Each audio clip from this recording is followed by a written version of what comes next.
और कैसे कैसे जो ट्रिक्स थे मैंने अप्लाई किए थे अपने वीआईटी के एग्जाम के लिए वो भी बताने वाला हूँ। इसके अंदर इसकी प्रिपरेशन की थी और कुछ ज़्यादा हार्डकोर पढ़ाई नहीं की थी।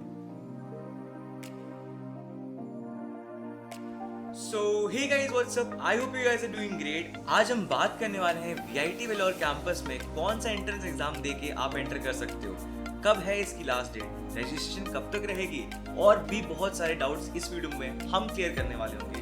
इसलिए सबसे पहली चीज, इस वीडियो को लाइक कर दो और इस चैनल पे सब्सक्राइब कर दो। अगर तुम्हारे किसी और फ्रेंड ने वीआईटी वेलोर का एग्जाम देना है तो भाई उसको भी ये वीडियो शेयर कर दो, ठीक है ना।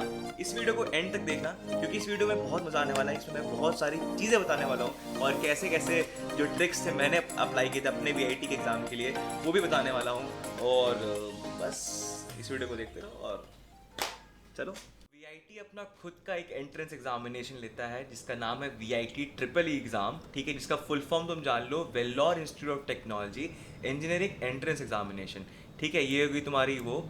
अब ये तुम देख सकते हो कि यहाँ भाई वीआईटी का खूबसूरत सा कैंपस है भाई, ठीक है। ये मेन बेसिकली बिल्डिंग है, ठीक है, जो तुम ड्रोन शॉट्स देखते हो उसके सामने लेक है। मतलब अगर तुम चाहते हो कि भाई तुम्हें वीआईटी के और भी ग्लिम्स मिले, वीआईटी की और भी मतलब ऐसी जगहें मिले जो बहुत ही खूबसूरत है, कैंपस को बहुत प्यारा बनाती है, अच्छी वाइब्स देती हैं, उन सबको कवर किया जाएगा पार्ट 2 में। तो इसके लिए आपको क्या करना पड़ेगा, इस चैनल को सब्सक्राइब करना पड़ेगा पार्ट 2 के लिए, तभी जाके आपको नोटिफिकेशन आएगा, हाँ। और उसके बाद आप मेरी वीडियो देख सकोगे और मैं उसमें क्लियरली सब कुछ दिखा रहा हूँ।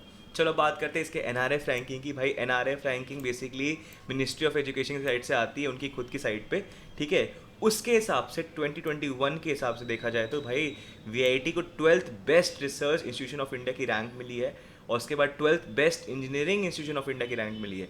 मतलब भाई देखा जाए तो यार तुम इसको इतना ब्लाइंडली फॉलो मत करना क्योंकि भाई एनआरएफ रैंकिंग भाई मतलब बहुत सारी चीज़ों को देख के दी जाती हैं।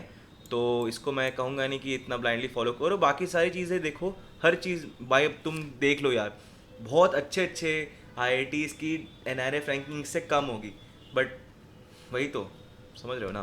तो इसको इतना सीरियसली मत लेना, कभी ब्लाइंडली इतना फॉलो मत करो एनआरएफ रैंकिंग को। अब बात करते हैं कि भाई what is VIT triple E exam for. भाई VIT is the common entrance test for admission into VIT Vellore, VIT Chennai, VIT Bhopal और वीआईटी आंध्र प्रदेश, ठीक है। इन सब में इस एग्ज़ाम के थ्रू आप एंट्री ले सकते हो।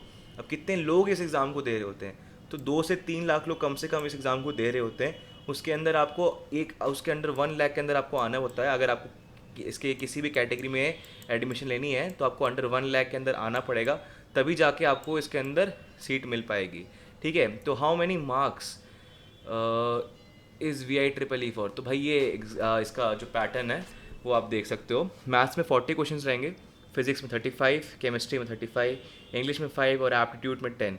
ये है उनका जिनका पीसीएम और एप्टीट्यूड इंग्लिश है साथ में, और जिसका बायो है मैथ्स की जगह उनका है बायोलॉजी में 40 क्वेश्चंस, फिजिक्स में 35, केमिस्ट्री में 35, इंग्लिश में 5, एप्टीट्यूड में 10। अब भाई इसके ड्यूरेशन क्या रहने वाली है, इसकी ड्यूरेशन रहने वाली है 2 hours 30 मिनट। मतलब आपको 2 hours 30 मिनट के अंदर कम से कम 125 क्वेश्चन, अगर मैं गलत ना हूँ तो इसमें आपको कम से कम 125 क्वेश्चन आएंगे, ठीक है। ये सारे आपको अटैम्प्ट करने पड़ेंगे, ठीक है, 2 hours 30 मिनट्स में, ठीक है। अब ये सब हो गया। अब बात कर लेते हैं इंपॉर्टेंट डेट्स की, भाई कौन सी डेट पे इसका रजिस्ट्रेशन हो रहा है, क्या हो रहा है क्या नहीं। तो देखो last date to apply registration क्या है भाई, वो 30th मई है, ठीक है। आप इस डेट को याद रख लो, या तो अभी अप्लाई कर सकते हो, उसको अभी अप्लाई कर लो, ठीक है। क्योंकि भाई बाद में क्या होता है ना, आप भूल जाते हो और डेट निकल जाती है, तो वैसा ना हो। क्योंकि मेरे एक फ्रेंड के साथ ऐसा हुआ था और हम लोग ने यही प्लान किया था कि भाई हम साथ में जाएंगे किसी भी कॉलेज में, और वो हो नहीं पाया, तो वो किसी और कॉलेज में है और मैं किसी और कॉलेज में हूँ। तो ऐसा आपके साथ ना हो तो थोड़ा ध्यान देना, ठीक है। और डेट ऑफ एग्जामिनेशन की बात कर ले तो भाई डेट ऑफ एग्जामिनेशन है भाई आपकी 17 जून टू 25 जून तक। तो एक्चुअली इनका 1 2 3 4 दिन, मतलब ऐसा नहीं, मतलब कम से कम 5 6 दिन एग्ज़ाम चलता है क्योंकि इनके बहुत सारे स्लॉट्स होते हैं, ठीक है। क्योंकि भाई आपको बता दूँ वीआईटी की इनटेक कम से कम 6,000 से लेके 7,000 बच्चों की होती है, आप ये मान के चलो। तो उसके हिसाब से भाई उतना इनटेक के लिए उतने पेपर और वो स्लॉट्स बनाने पड़ते हैं उनको। तो इनका कुछ ऐसा होता है कि मतलब पहले दिन कुछ ऐसा स्लॉट हो गया 1A, ठीक है, मॉर्निंग स्लॉट, फिर हो गया 1B, ठीक है, लाइक 11 to 12 का स्लॉट हो गया, फिर 2 बजे के बाद का स्लॉट हो गया ये।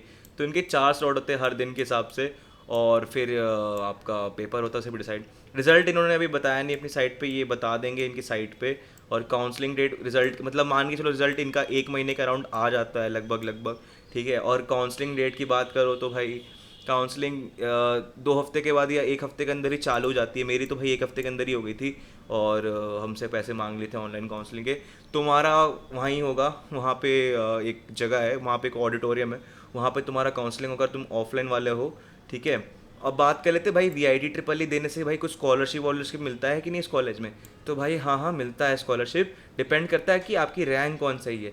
तो चलो पहले बात कर लेते हैं कि अगर आप बोर्ड टॉपर हो, माने अगर अपने बोर्ड में अपने किसी स्टेट के आप टॉपर हो, ठीक है, तो आपको 100% ट्यूशन फ़ी में 4 साल की राहत मिल जाती है, चाहे आप सेंट्रल टॉपर भी हो तब भी, ठीक है। भाई अब मैं तो सच बताऊँ, अगर कोई टॉपर होगा वो भाई VIT क्यों ही ज्वाइन करेगा प्राइवेट, ठीक है। बट चलो मैंने सोचा कि बता देना चाहिए, ठीक है। अब बात कर लेते हैं 1 to 50 रैंक वालों की, जिनकी आई होगी उनको कम से कम 75% फ़ी में छूट मिलेगी।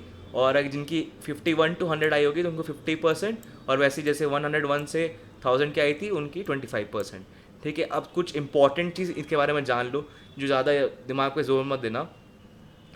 पहली बात तो इस एग्ज़ाम में कोई नेगेटिव मार्किंग नहीं है, तो जी भर के टिक करो, कोई दिक्कत नहीं है, तुम्हारा नेगेटिव नहीं होगा, ठीक है। तुम्हारे को हमेशा +1 ही मिलेगा, ये चीज़ याद रखना, ठीक है। तो छोड़ना कुछ मत, ठीक है। और इसका लेवल ईजियर होता है JEE मेंस के कंपैरिजन में।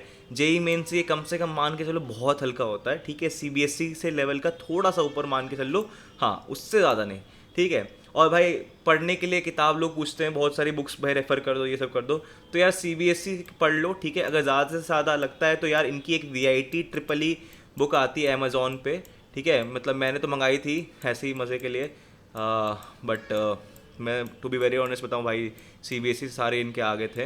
वो आती 2022 एडिशन लेना, मेरे पास 2021 पड़ी हुई है, ठीक है। और अगर किसी को चाहिए हो तो भाई दिल्ली के एरिया में रहता हो तो मुझे कमेंट कर दे, मैं उसको भेज दूँगा, ठीक है, ऐसे कोई दिक्कत नहीं है।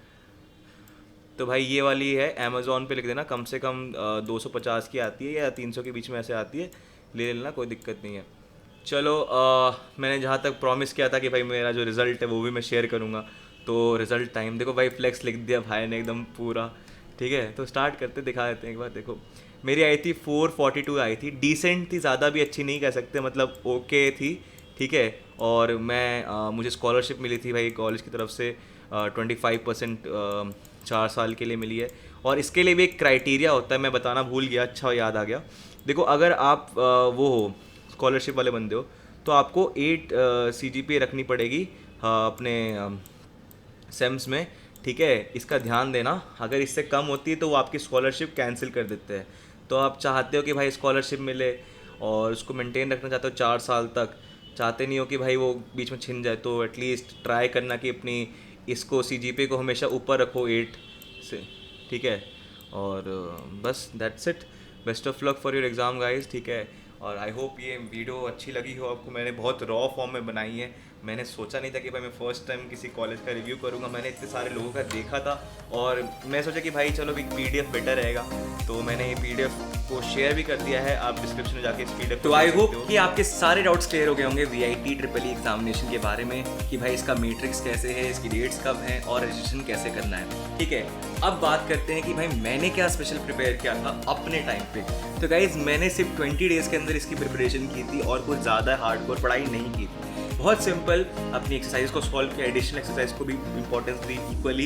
इन सबको मैंने मैथ्स में हो गया, चाहे मेरे पास बायो तो नहीं थी बट मैथ्स में मैंने किया था, RD शर्मा भी सॉल्व की थी मैंने, ठीक है। ऐसे कोई रिकमेंडेशन नहीं, आप कोई भी, मतलब ये तो मैं एक तरीके से कह रहा हूँ कि मैं अपना आपको एक्सपीरियंस बता रहा हूँ मेरे VIT ट्रिपल ई एग्जामिनेशन का, ठीक है। केमिस्ट्री के लिए प्रदीप थी मेरे पास और फिजिक्स में HC वर्मा से करता था, तो मोर देन सफिशिएंट है। अगर आप इसको प्रिपेयर करते हो, आपका बेस क्लियर है 11th का, तो बहुत easily VIT triple E crack हो जाएगा। तो that's it for this video, I hope you really enjoy this video. अगर वीडियो को एंजॉय कर लिया है तो भाई इस वीडियो को लाइक कर दो और शेयर कर दो अपने उन सारे फ्रेंड्स के साथ जिनको VIT ट्रिपल ई के एग्ज़ाम के लिए अपीयर होना है। तो best of luck guys and या मिलते हैं किसी और इंटरेस्टिंग से ब्लॉग में। और ये तो एक स्पेशल वीडियो था, तो मैंने सोचा कि अपने जूनियर्स की हेल्प करता हूँ, तो या स्टे कनेक्टेड गाइस।